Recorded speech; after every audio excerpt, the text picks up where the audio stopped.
So my hope here is to kind of more generally outline some of the experiences I've had and some of the learnings I've come to around um, what it's like for refugee communities to encounter social services in the United States. My hope in like kind of speaking about this is to offer some perspectives and approaches and practices that might be useful in some of your contexts.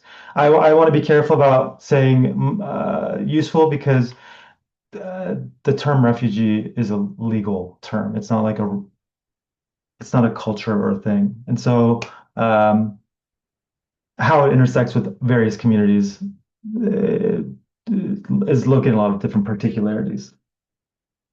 All right. So let me just pull my stuff up here real quick. My apologies.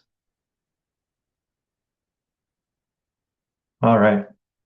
So I'm going to just go through a very quick introduction, kind of go through some definitions of how I'm talking about some of the ideas, start at the kind of a broader bird's eye view of services, outline some of the ethical responsibilities as I've seen them and encountered them. It's not an exhaustive list by any means. And then some kind of practical considerations. I have more probably than what 45 minutes offers, so you might see me zip through some stuff. If I'm zipping through something that feels important or meaningful, or you want to add to or contribute, again, please don't hesitate to do so. So again, like Marcelo said, many of you know me, but I'm a marriage and family therapist here in San Diego, California. I was born and raised in Southern California to Iranian immigrants. My whole family was in Esfahan, but my parents and my sister, well, my sister is here in San Diego. My parents are kind of in the move down to San Diego because of my two kids, Layla and Reza. Layla's 7 now and Reza's 2. So I'm kind of like deep in their world and I'm just loving fatherhood, honestly. I have my doctorate in psychology, but really my dissertation was focused on domestic violence services, in particular with in a relational context and kind of doing work with couples and families rather than referring folks out and back into the system when they're encountering violence. Um, I've been fortunate enough to have a wide breadth of experience in the domestic violence field. I have had the fortune of working at a domestic violence shelter, the domestic violence response team, going out with law enforcement to calls, doing survivors groups with child welfare services, a lot of family therapy over at License to Freedom and supporting a team of supervisors there. Some of you which are here, get to see you, Bella. Um, and running a domestic violence intervention program for men who've caused harm with both Arabic speaking men and Afghan men. So, in both those contexts, I've had the fortune of working with interpreters and also in my own language, Farsi, in Iranian Farsi, but also with Afghan communities who speak Dari and some other dialects of Farsi. So I say that because in terms of like kind of language access, I have had the benefit of moving kind of what I'd say across multiple borders, like within areas of comfort for myself, kind of through interpreters, and also just touching with just enough language to make sense of each other. Um, and yeah, at the moment, I'm still at License to Freedom supporting a team of therapists. So, License to Freedom, we are a domestic violence agency providing services for Middle Eastern refugees. We're located in El Cajon in East County, where we have a very big Middle Eastern population. And all our staff speak a variety of languages. Some of them are listed here, and we're all refugees, immigrants, children of immigrants, and settlers. All right. So some foundational ideas. So as I'm referring to culture, big, broad word used very regularly. The way I'm kind of using it here is kind of tacked on to some of the developments in the kind of the latter part of the 20th century, where I'm really thinking about any kind of description of culture is an interpretation that we make. That culture is too big, too complex to fully capture in language, especially by one person. So therefore, when I'm talking about culture, I'm in a particular description of it that is an interpretation from my world and my particular social locations, in which case I'm always kind of set up to marginalize somebody, right? Because I can never capture the fullness of it. So therefore, any representation of culture is necessarily a simplification, right? Because again, culture is too complex to talk about it. I'm kind of like connecting a story here together to share to you. And my ability to choose the plot points of that story is a position of power. And so, in that way, any representation of culture is a simplification, and therefore is also a political act. So, as I go through representations of the communities I work with, know that there's tons of limitations. I am marginalizing communities, not because I want to, but because of the limitations of language and my smallness. If I could say that. Yeah, so this is kind of like a shift from the cultural competence model where I know things about the communities I work with and I'm here to teach you, to a cultural humility where I know some things, I think, sometimes, but ultimately I'm interested in the intersection of what I know and the people I'm consulting with. All right. So, like I said, I'm using the word refugee. It's a legal term. I'm going to use a little bit of dry stuff here. For those that know me, you don't often see me do stats and stuff, but I'm really quick for a second here. So, again, legally, a refugee is someone outside their country unable to return due to a fear of persecution based on a variety of things. And this is kind of from the 1951 UN Refugee Convention. So, we're kind of in real time watching kind of geopolitics shift, and we're watching also how people are considering refugees and how that happens. And as climate change kind of continues forward, we'll see a lot more conversation around refugees. Um, Importantly, I guess I'm not going to go through these, but just to give you a second to look at them, a really significant amount of our population is foreign-born. These are stats from 2022 from the Migration Policy Institute. Um, yeah, let me give you a second to look at this. 48.5% rise in immigrant population. And this is kind of like a general composition of folks who are kind of identified as folks from different countries of origin and also in this context of limited English proficiency, which again, note that the frame of reference is always to English in the United States. But you'll notice, yeah, some representation there. Again, these are broad national statistics, so to be taken with a grain of salt. All right. You can, I hope you're feeling me zip through this. Again, slow me down as needed. All right, so bird's eye view of our services. So my hope here is to kind of outline some of the broader philosophical perspectives in which our services are situated in. They're often taken for granted, and I'll say this too. I think sometimes it's one thing to be sitting in this room, kind of together or reading in a book about kind of decolonial ideas, or even like just kind of connecting with taken for granted ideas. But often, in my experience, when you kind of encounter them, it's a real felt sense. And sometimes in those felt senses, we might find particular language to describe it, um, maybe in ways that we don't even prefer. Like, this is so annoying, or it's so disorganized. I was having this conversation with someone the other day where, and I'll talk about this more, but a really big element of American kind of the neoliberal service field is a heavy form of bureaucracy. And so when you find yourself in context without that heavy level of bureaucracy, it's felt, and various people have different feelings around it, but one of the experiences I've seen is, wow, it's so disorganized. And I don't know, I think there's something fascinating about that, but what we see and notice and then how do we conceptualize something that's organized? And I think in the United States, paperwork makes us feel organized in some ways.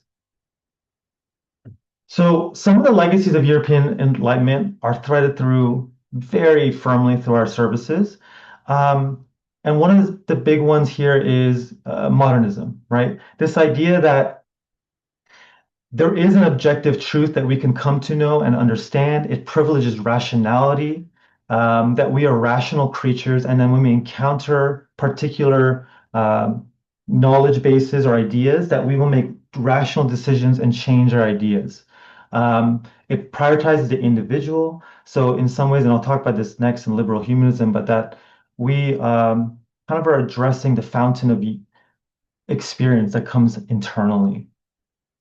And then this really big thing that I think a lot of refugees experience, which is the heavy professionalization of our um, service field.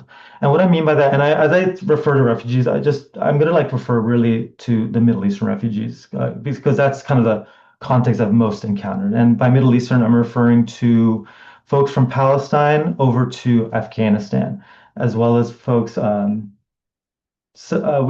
encountered some folks from Southern Asia, like India and Pakistan, but the majority I'm referring to is this West Asian context.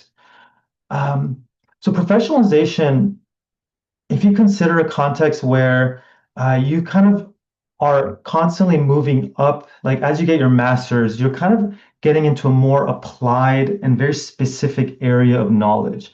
One of the challenges that I've experienced more broadly is that as folks move up this kind of narrow channel, it starts to become kind of an achievement process that people start to gather through or gather for themselves, and then gives them the confidence that what they know is applicable across all contexts. That's a whole other conversation in some ways. But the experience that maybe I'll point you to that a lot of us have had is you go to the doctor, you say, I have something going on with my stomach, I don't feel so good. Doctor says, okay, I'm going to send you to a gastroenterologist. So you go to a GI doctor. You go over there, doctor's like, you know what? I really don't think it has to do with your GI. I think it's your kidneys. I'm going to send you to a nephrologist. And then you go to a nephrologist. And then the nephrologist is like, actually, might not be that. Might be something like in your bladder. And then you go to whatever that doctor's called. And then 4 years down the line, you have discovered very little, and whatever's happening may have gotten worse. Yeah. And this happens a lot in social services, which is I go to couples counseling. I want to talk about what's going on. Yeah, there's some violence in my family. I can't work with you. You need to go to a DV agency. You go to the DV agency. Is there a police report? Is there a restraining order? Is there anything that you can prove to us what's going on? No, then we can't help you quite yet. And then people are just stuck to sort things out. The field kind of pushes people constantly into different territories. Um, Cartesianism, I'm sure a lot of you have kind of encountered this idea, but we're talking here about Rene Descartes and some of his contributions to Western thinking, in particular, the notion that I think, therefore I am. Um, and, if you're kind of getting deeper into some of Descartes' ideas, you start to notice how this notion of I think, therefore I am was kind of emerged out of this context that the only way I know I exist is that I am thinking right now. So inadvertently, what was created is this notion that we have thinking and rationality, and that's the only thing that we can really know. And then there's this other stuff that happens in our body or somewhere else.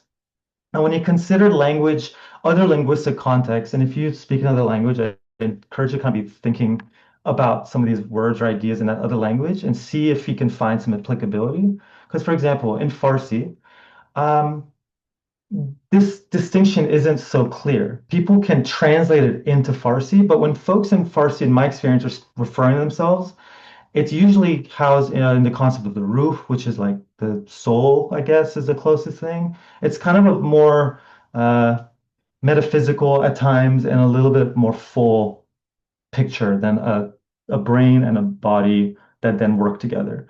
And so one of the legacies of modernism that I might point to in the family therapy world is cognitive behavioral therapy, right? There's cognitions, they affect behaviors, and if we target one or the other, that will create change. And then the heavy use of psychoeducation comes along there because then the assumption is if I'm teaching you things, you will change, right? So this is a really big kind of piece around modernism. Some examples from the domestic violence world that kind of come from the legacy of European Enlightenment. One is the cause and effect model, right? We kind of often create a fairly linear path to how experiences occur. If you've ever asked yourself, what's the root problem of that, or you've had a client come in talking about, I want to get to the root of my issues. I want to identify what happened in my childhood traumas and why I'm like this today. We're often looking at in some ways, a modernist uh, frame of thinking, right? We're identifying a cause and the effects to today. We have limited typologies, right? So the domestic violence field is really um, trapped in kind of a context where we're often using legal terms to define what's happening in very complex contexts amongst families. So the complexity of domestic violence for anyone who's worked with them are very fast and very extremely complex. But then the legal systems necessarily, and I'm not a lawyer. I'm not here to like talk to or critique the legal field as much, but as they kind of create defendants and like perpetrators, victims, defendants, and whatever the other word is for defendant, the other person. Uh, we get into these binaries that then get played out then into the family therapy context. So then folks come in and one person's a victim, one person's a perpetrator, and those phrases, just those words, go down particular channels in our bodies, right? Like who are you more inclined to trust? Who are you more inclined to be suspicious of? And I would bet just generally most of you would point to victim and perpetrator in terms of trust and suspicion, respectively. We use a lot of statistical data. It's central. Uh, and I would share some stories about that, but some of you might have had the experience where you're talking to someone, they're telling you an experience, then you get an assessment and it doesn't like line up with what they told you. And then you might at best hold them equally. And in some of my experiences, the assessment reigns supreme. The assessment is telling me the truth of what's happening, and they're kind of lying to me, right? Because embedded in the assessment is a lot of power, the power of science, the power of statistical data and knowledge, all that stuff. I spoke to cultural competence and the notion that we could know anything. And again, psychoeducation, I'm going to return to psychoeducation too, but psychoeducation is a pretty central feature of therapy practices in some of my experiences, especially in the domestic violence world. I'm going to just kind of go out really quick on a limb here just for the fun of it. I don't actually fully stand by this idea, but I'm going to say it anyways, that I find psychoeducation to be a fairly lazy practice. It's a notion of you see what you want the person to get and where you are right now, and you kind of skip a lot of steps. Right? Of course, that's situated in my particular philosophical beliefs around social constructionism, where I'm kind of more interested in inquiry rather than teaching and telling. And I'm not dismissing psychoeducation. Psychoeducation has some critical functions, like the power control wheel. I've had a lot of experience where people feel really seen and understood by the power control wheel. Wow, other people have had this experience.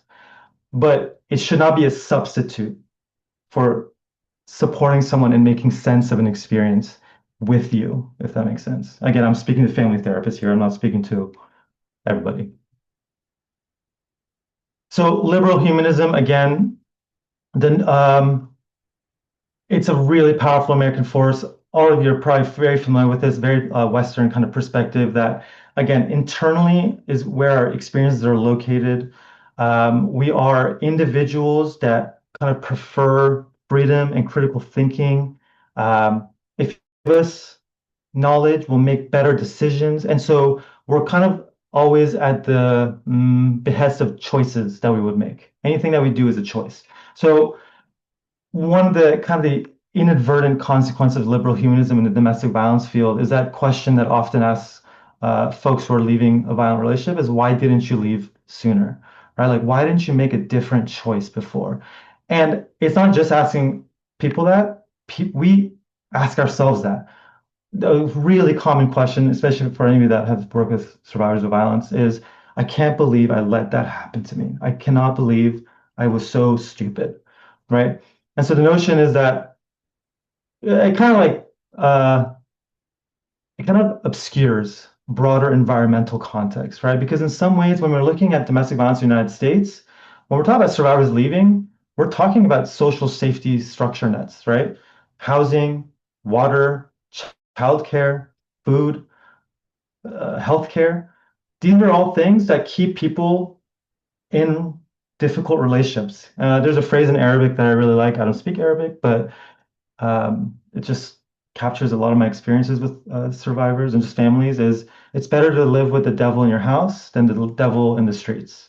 Yeah. And the notion here is that your abuser at home is predictable and has a particular type of power, but homelessness, the courts, law enforcement, child welfare services, these are forces of power that you have a very different relationship to and are much, much more difficult to manage at times.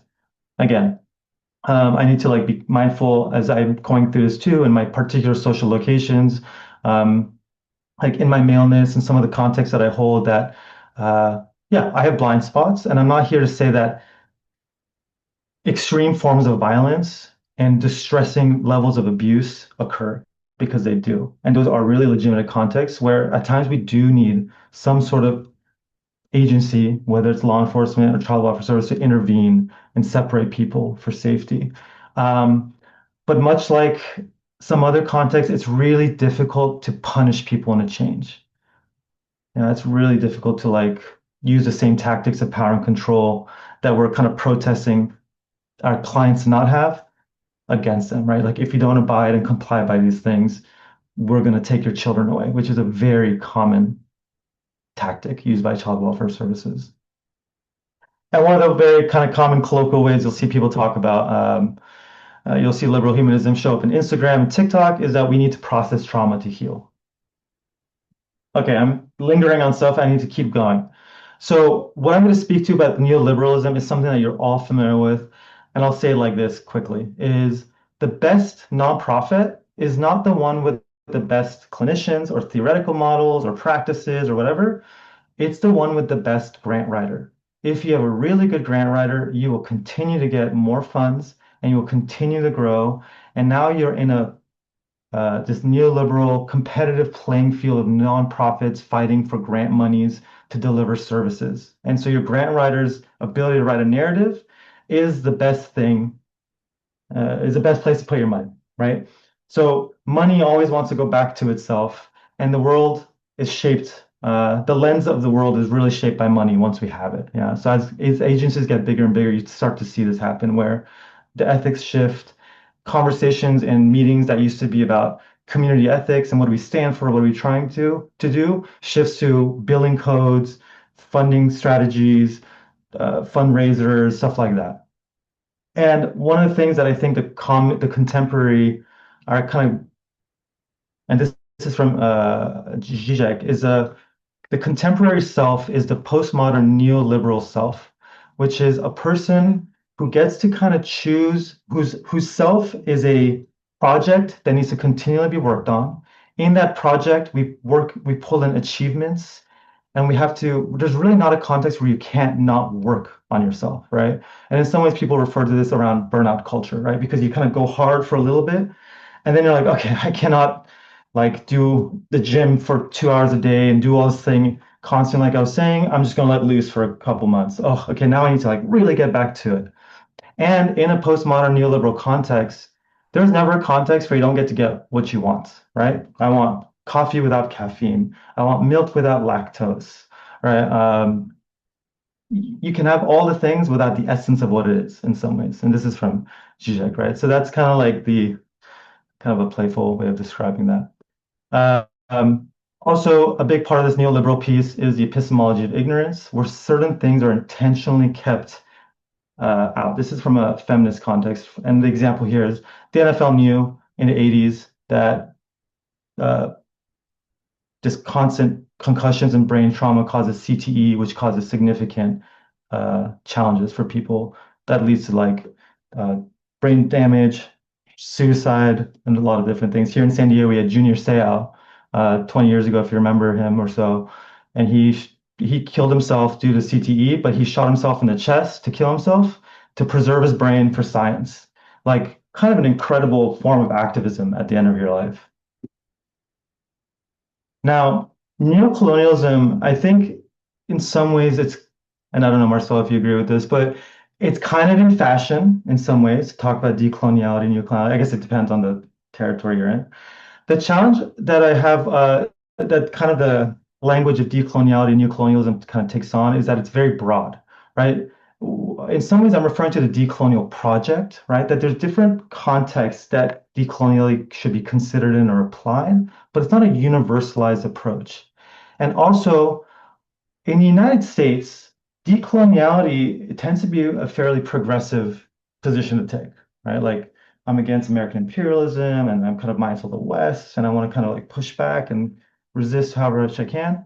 In Iran, decoloniality is a very conservative position, right? Because the government of Iran came into power on the position of Western influence and imperialism, and we're pushing back against that. And right now, if anyone's tracking what's going on in Iran, but particularly in the United States, conversations amongst Iranian Americans are very challenging and convoluted because you're seeing this really big distinction between, oh, if you're a decolonial leftist, you're pro-regime. And if you're not pro-regime, then you're pro-America. And it's like we get pulled into these very binary type positions, if that makes sense. So again, context really matters, especially when we're talking about, well, really anything, but in the context of decoloniality. Um, So whereas colonialism is referring to land, neocolonialism we're referring to ideas, and family therapy and therapy in general is a real powerful perpetrator of that. Because what often happens is we take people's experiences from their cultural linguistic context, we pull it into English, we repackage it within a psychological set of discourse, and then give it back to the person. In many ways, we're taking notions and concepts of the self that might be kind of ancestrally held and repackaging it perhaps in this postmodern neoliberal self that I was saying, referring to earlier. I think one of the big practices of neocolonialism that has happened very much in the domestic violence field is we push the responsibility of violence onto the other. So one example of that in the United States is that, and there's a lot of good documentation from source materials about how gendered trouble and violence was introduced by European settlers, particularly like the French Jesuits and the British, kind of those religious kind of extremist zealot context, brought in a very heavy set of gendered ideas and troubles, and they were heavily imposed onto Native American communities and then the Black communities that were brought over by chattel slavery. And then the domestic violence field points to those communities and says, look at how violent they are. We, the white good people, need to go help them. Um, yeah, and this happens too in a smaller frame too, right? Where child welfare services or law enforcement position themselves as the moral right as they go into families that need our help. And I don't think I need to go into a lot of conversation here about the challenges of law enforcement when it comes to violence. Another thing that I would point out too is that like the power of bureaucracy is a really powerful colonial force. A lot of the practices that were kind of carried out across the world, like I'll use an example, the British Empire and its use of contracts in India to kind of colonize India. They would like create these contracts, have folks sign it, and then no one could read what was actually happening. And then they would say, look, there's a contract that says this land and this gold is mine. And if you push back, we're going to annihilate and kill a lot of you. So it was through the use of paperwork in the kind of this, at least this narrative that I'm using here, that some of this would happen. So then what happens in our agencies is clients, families are coming in, they're distressed. There's a lot of tension in their family. They need support immediately. They're not really clear what therapy is or advocacy is or what we can offer. And then they sit down with you to say, oh my gosh, I'm so glad I'm here. And you say, I'm glad you're here too. Let me go through the informed consent with you. You need to fill out this intake really quick. I have a couple assessments that you need to do. Okay, great. We finished my paperwork.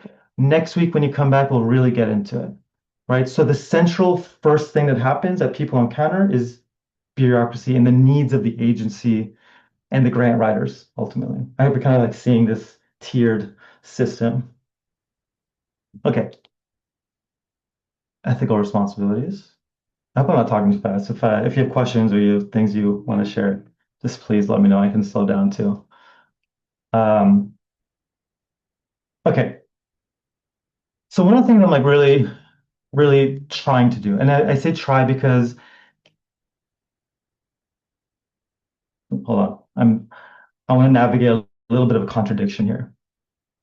I'm interested in epistemological anarchy. And what I mean by that is like, how can we maybe consider different ideas and different ways of thinking and knowledge without evaluating them right away?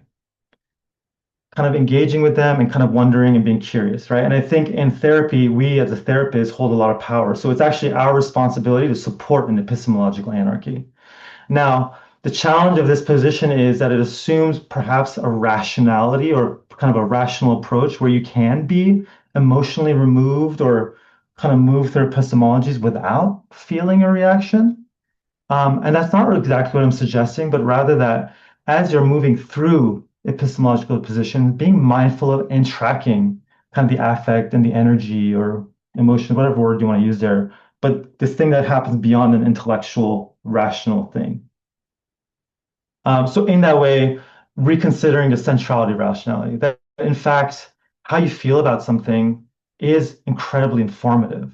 It kind of speaks to histories and values, perhaps legacies that you're invested in. And this becomes really, I'll speak to this more later, but in refugee communities, this can be really kind of challenging because sometimes when folks have left something in their homeland that they protested there and then arrive here now, the things that they protested there are now treasured because they're part of a homeland that's been lost, if that makes sense.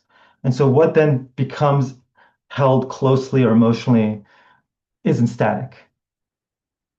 Another thing that I want to be really kind of mindful of is in context of a relationship to stories is storytelling versus story selling. So in our contemporary moment in culture, we don't have a lot of access to good stories. We're sold stories. We're given particular ideas. And then there's this philosopher, Belin, I think his name is. He's a Chinese philosopher. I'm sorry, I'll like message out his name later. But he has this really interesting take where he talks about how nowadays people are more interested in a fire in an attic in Paris than a revolution in Spain. And what he means by that is when I say that fire, there's a fire in an attic in Paris, you know, a fire, I know what a fire is, I know what an attic is, I know where Paris is. Cool, I got what I need out of it. I have the thrust of the information. But a revolution in Spain requires a much broader set of narratives. You need to have multiple narratives to kind of get a track, kind of track what's happening. And those narratives necessarily need to connect the past and the present and the future, right? And you're kind of getting a fuller picture of what's going on. And then my narrative work, this is a really big ethic, right? It's like my kind of my practice is how do we develop rich stories where the past, present, and future are present and connected. And I think that storytelling is under assault right now. If you think about Instagram stories, for example, there is no past, present, and future in stories, Instagram stories. It's just a kind of a vanity project of this is what it is right now. Look at me. This is what's happening. Okay, then you go to the next story.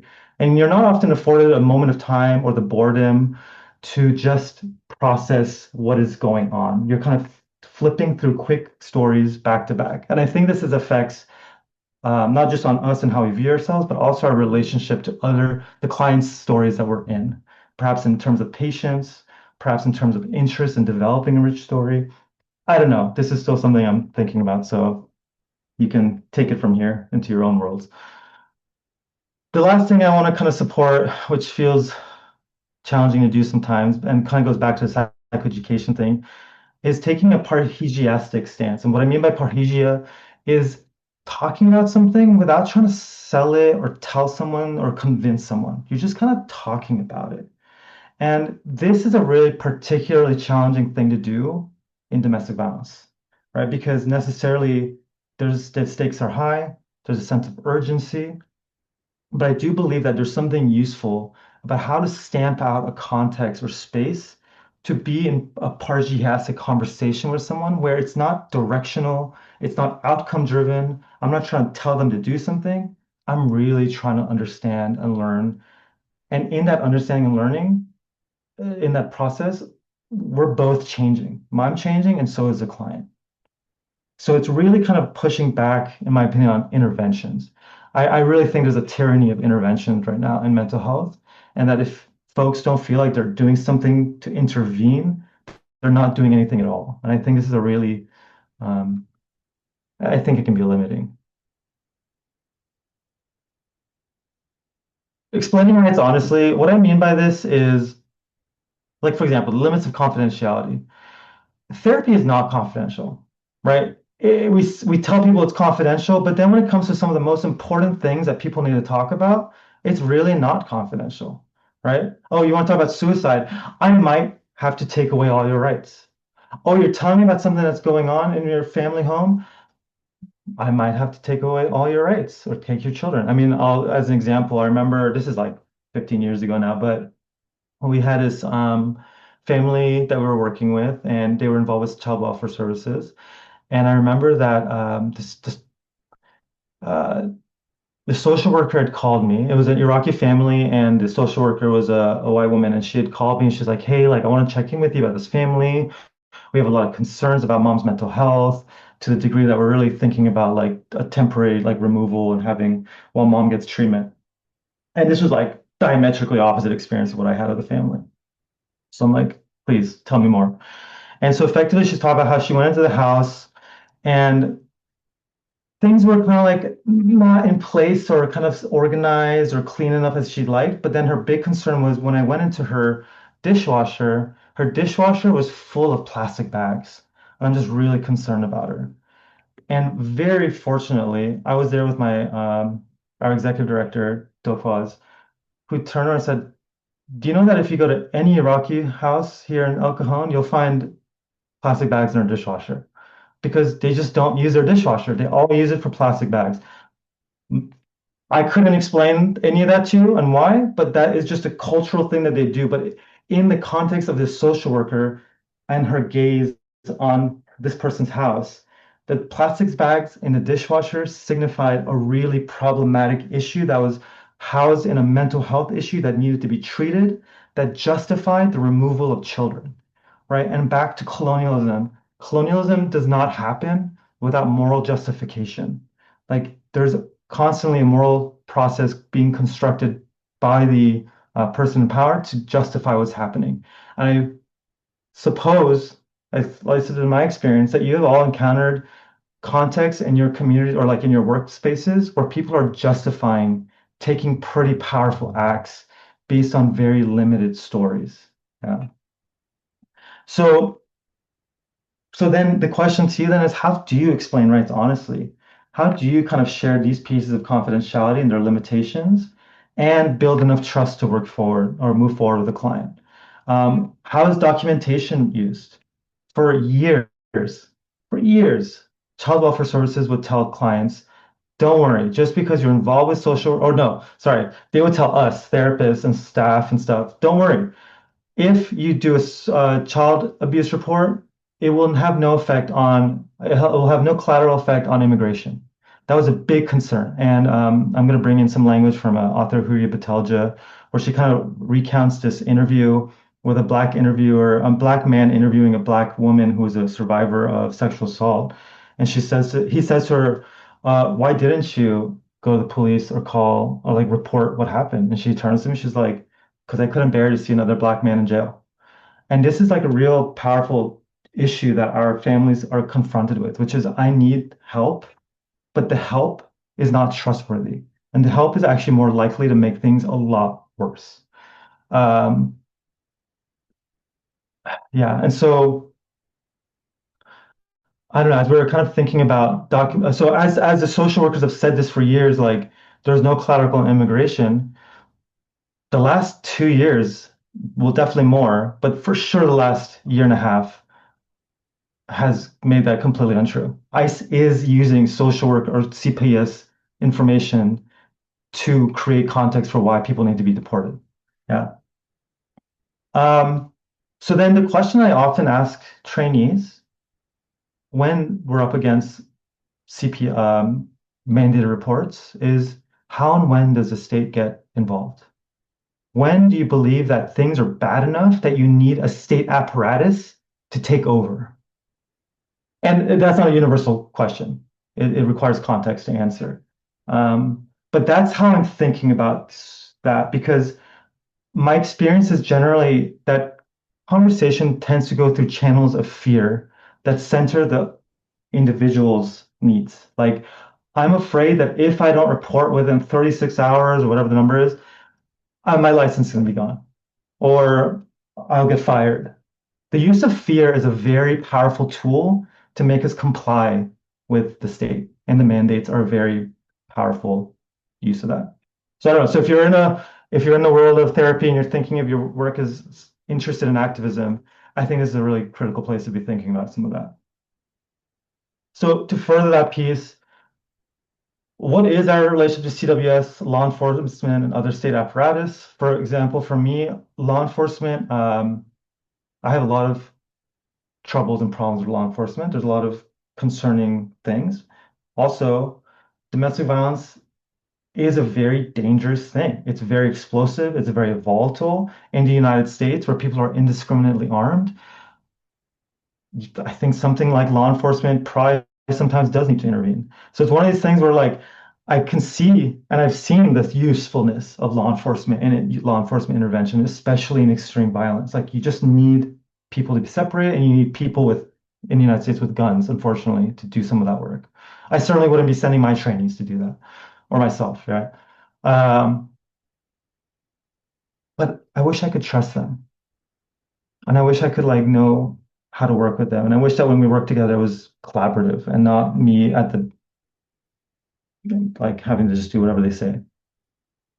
Um, One of the things that happens a lot in the domestic violence field, but I don't think it's limited to that, is positioning U.S. moral superiority. For example, that looks like um, making it seem like U.S. feminism is the central force of feminism, and that when people come to the United States, they're finally given access to feminism because we have it and other people don't, right? Right? And I don't think it goes. I don't think anyone here is going to be surprised to know. I mean, to know you all know already that every country has a really powerful feminist movement. And they're responding to the conditions of their own context, right? Mexico has a really powerful feminist movement, responding to the conditions of Mexico. Iran has a really powerful feminist movement, responding to Iran. Australia, New Zealand, Saudi Arabia, Guatemala, right? All these contexts have had women's movements and feminist movements that are kind of connected to what's happening there. Yeah. And so when people come here and we kind of assume that they're needing to learn our types of feminism. And our feminism is really centered on labor, right? American feminism and labor are very closely connected. Um, and one of the things that I see is like Afghan like with some of the Afghan community that come over is like, oh, like your women don't work. They're oppressed. And the women I've on multiple contexts, I've heard them say, I don't want to work. I want to raise my family. That's what I want to do. I want to be with my family. Now, conversations around power within the family dynamic is an important one, and that's its own thing. I'm kind of in broad strokes here, right? But the assumption that they need to work to be free is a pretty powerful American channel. Um, and of course, linguistic justice, like I had said earlier, that all kind of language funnels into English, transmutes into an American English Western version, and then goes back outwards. In Los Angeles, we've had this. There's this really famous Iranian psychologist guy who'd be on the radio, and he's had like a radio show, and people call in, and it's just like, it's entertainment. But as Iranian callers in LA would call into him, and then he kind of goes through a very classic psychological 1960s thing. His name is Dr. Hilakwi.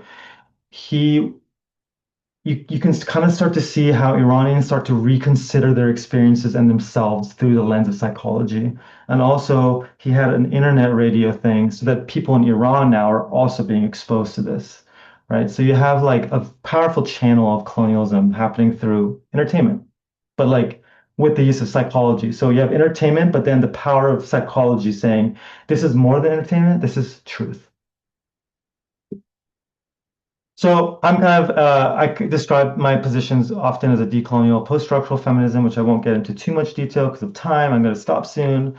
Um, and this kind of captures overall what I was just discussing. So really quick, I'm just going to zip through this and then I want to stop for some conversation. Some things, some practice eyes on the ground kind of things. So things you might consider when you're working with refugee families, especially in the Middle East, is experiences of war. For whatever reason, and I can name some, we're just not left alone. We just have to constantly, if we're, I mean, we withdrew out of Afghanistan like 2, 3 years ago, and it was just like itching to find the next spot, right? And I don't know, we were kind of all just waiting for it to be Iran because it was a obvious next spot for the US to kind of invade. It was the only place in the Middle East that didn't have US bases on it, right? So it had to be taken over. Um, so families are often having experiences of war that Americans cannot imagine. And I want to emphasize that because I think if Americans could imagine it, we'd take a lot less, some different decisions about how we affect people and bomb them. That said, it's also not appropriate to just jump into stories or experiences of war because they are really powerful and they're really challenging. And the effects of war are just go on for generations, right? So when we're thinking about like an Afghan family and the kids grew up during the US invasion and the grandparents grew up during the Soviet invasion, like you're talking about like every generation kind of encountering different types of violence. And then they come here and then we say, wow, these violent families without a broader story that connects the past and the present and the future is just what we see right in front of us. Yeah. Um, like I said earlier, like some of the experience of displacement is that like you start to treasure and cherish things from the homeland because if you let go of them, they're lost. Um, and sometimes the things that are treasured and cherished weren't things that they actually originally liked or preferred, but now they are preferred because it's one of the final connections that they have to home.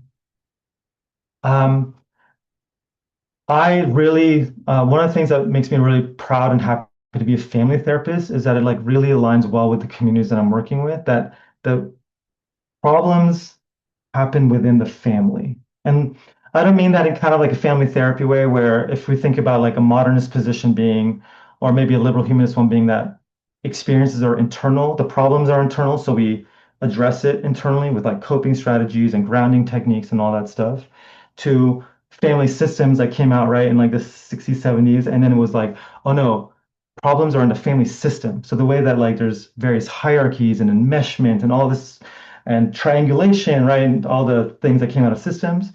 And then you have in the later 20th century with social constructionism, where they're like, actually, the problem organizes the system, and how we talk about the problem is contributing to the problem itself, right? Versus the system as a problem, the languaging of the problem organizes the system, right? So now we're moving through some very different contexts.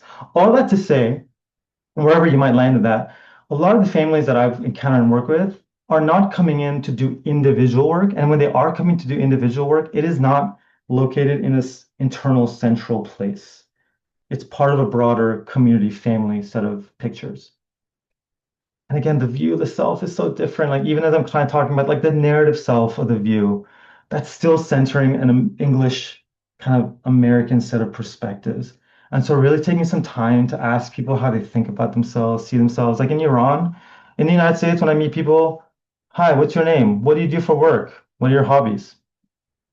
In Iran, when I meet people, hi, what's your last name? Where's your family from? Those are the immediate questions because my identity isn't me. My identity is my family. And what I do, what my sister does, what my dad does, and what my cousin does affects me. And one thing that's really hard to imagine in the United States, like I'm thinking about, so my family's from Esfahan, Iran.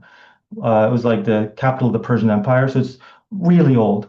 And some of these families have lived in these streets, like these neighborhoods, for like thousands of years, honestly. And so like people, it's like connections just go so deep that you can't, it goes beyond family. They're like embedded into each other's lives in ways that's, I don't know, I've just met people that I didn't know and didn't think I was related to, and I was related to because of like a second, third cousin married a second, fourth cousin somewhere and somewhere here and there, and people are just somehow all related, for better or for worse. I'm gonna just, okay, these are my last quick ones. Um, yeah, once people come over here, especially not by choice, like some sort of like displacement or war, the power dynamics of the family change considerably. Um, and whereas perhaps a heterosexual family was in a more patriarchal structure, now that they've landed here, perhaps the mom now is going to school, is learning English faster, and is more connected to community than dad. And she's now the one that, due to her language access, has a lot more influence and power than the dad. And one of the things that Huria Batelja says is that, and she's a French Algerian woman philosopher. Um, she says, the emasculation of our men by the West is the emasculation of our men by the West is a suffering and pain that's taken out on us. She's talking about women, on women. So yeah, just kind of being mindful of how power dynamics shift pretty significantly. I've spoke about identities. For any of you that have immigrated or kind of moved countries, even for a period of time, you know that who you are here is not who you are there. Who you are in one language is not the other person in another language. Um, so kind of having a much more flexible, and again, back in this narrative, like how do we think about identity in this past, present, future way that connects the change, the shifts that happen necessarily by context? I have some questions that I had put here. These are from Reynolds and some Indigenous folks that she worked with up in Canada.